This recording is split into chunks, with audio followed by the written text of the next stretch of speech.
النتائج الأولية لانتخابات مجلس النواب العراقي. دوای نزیک بە هەفتەیەک لە ڕاگەیاندنی ئەنجامی کۆتایی هەڵبژاردننی ئەنجومەنی نوێنەرانی عێراق لە ئێستادا چاوەکان لەسەر پرۆسەی پێکێنانی حکوومەتی داهاتوون.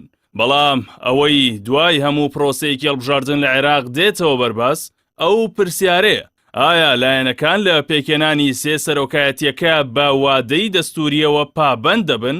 لە عێراقدا بە پێی بەرکەوتەی هەڵبژاردن هیچ حیزبێک بە تەنیا ناتوانێت حکوومەت پێک بهێنێت. ئەمەش حیزبەکان ناچار دەکات هاوپەیمانی دروست بکەن. ئەم پرۆسەیەش هەندێک جار ڕەنگە چەند مانگێک بخایەنێت. ئەنجومەنی نوێنەران بەرپرسە لە هەڵبژاردننی سەرۆک کۆمار و متمانەدان بە حکوومەت. بە پێی ئەو نەریتەش کە لە دوای ساڵی 2023وە لە عێراق پەیڕەو دەکرێت، سەرۆک وەزیران بۆ شیعە دەبێت، سەرۆک کۆمار بۆ کورد و سەرۆکی ئەنجومەنی نوێنەرانیش بۆ سوننە. ئەمەش بە پێی سیستمی پشک پشکێنە لە نێوان هێزە باڵادەستەکاندا داڕێژراوە. بە پێی ئەنجامەکانی هەڵبژاردن چوارچێوەی هەماهەنگی نزیکترین لایەنە بۆ پێکێنانی حکوومەت.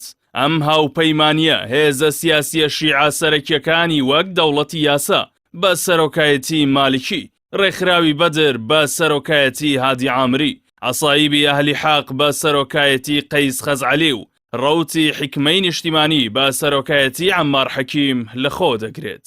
چوارچێوەی هەماهەنگی نزیکەی 120 کورسی یان زیاتری هەیە. ئەم ژمارەیە بەسە بۆ ئەوەی ببێتە گەورەترین فراکسیۆن بێ ئەوەی پێویستی بە کورسیەکانی سوودانی بێت، هەرچەندە سوودانیش خۆی لە چوارچێوە جیان نەکردووەتەوە. بە پێی نوێترین زانیاریەکان لیژنەی چاوپێکەوتنی پاڵێوراوانی پۆستی سەرۆکی حکوومەتی داهاتوو سەر بە چوارچێوەی هەماهەنگی ژیاننامەی 5 پاڵێوراوی وەرگرتووە کە بریتین لە نووری مالیکی سەرۆکی هاوپەیمانی دەوڵەتی یاسا، محەممەد شیاع سوودانی سەرۆک وەزیرانی کاربڕێکەر، عەبدولحسێن عەبتان وەزیری وەرزش و لاوانی پێشووتر، حەمید شەتری سەرۆکی دەزگای هەواڵگری و باسم بەدری سەرۆکی دەستەی لێپرسینەوە و دادپەروەری.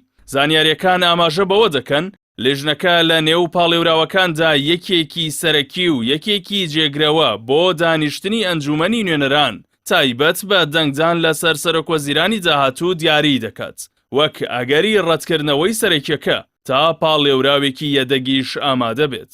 بە پێی دەستور لە دوای 15 ڕۆژ لە پەسەندکردنی ئەنجامی کۆتایی هەڵبژاردن دەبێت سەرۆک کۆمار ئەنجومەنی نوێنەران بۆ کۆبوونەوە بانگهێش بکات. دوای هەڵبژاردننی دەستەی سەرۆکایەتی نوێنەرانیش خۆناغی خۆپاڵاوتن بۆ سەرۆکایەتی کۆمار دەست پێ دەکات و پێویستە سەرۆک کۆماریش لە 30 ڕۆژ لە دوای یەکەم دانیشتنیەوە هەڵبژێردرێت. دوای 15 ڕۆژ سەرۆک کۆماری هەڵبژێردرا و کاندیدی گەورەترین فراکسیۆنی ئەنجومەنی نوێنەران بۆ پێکێنانی حکوومەت ڕادەسپێرێت و دواتر 30 ڕۆژ دەدرێتە سەرۆک وەزیرانی ڕاستپێدراو بۆ پێشکەشکردنی کابینە وزاریەکەی. لە حاڵەتی شکستهێنانیدا سەرۆک کۆمار کاندیدێکی دیکە ڕادەسپێرێت. بە وتەی چاودێران هەرچەندە پێناچێت هیچ هەڵوێستێکی دژ بەرامبەر پاڵێوراوی شیعەکان بۆ پۆستی سەرۆک وەزیران لەلایەن کورد و سوننەکانەوە هەبێت، بەڵکو ڕاستەوخۆ دەکەونە گفتوگۆی وەرگرتنی پشکەکانیانەوە. بەڵام ئەوەی مەترسی دروستبوونی قەیرانی لێ دەکرێت پۆستی سەرۆک کۆمارە لە نێوان پارتی و یەکێتی لە نێوان خۆیاندا، هەروەها لەگەڵ پارتی تەقەدومی محەممەد حەلبووسی کە دەوترێت ناوبراو ئەم خولە نیازی وەرگرتنی ئەو پۆستە و پچڕینی بۆ سوننە هەیە.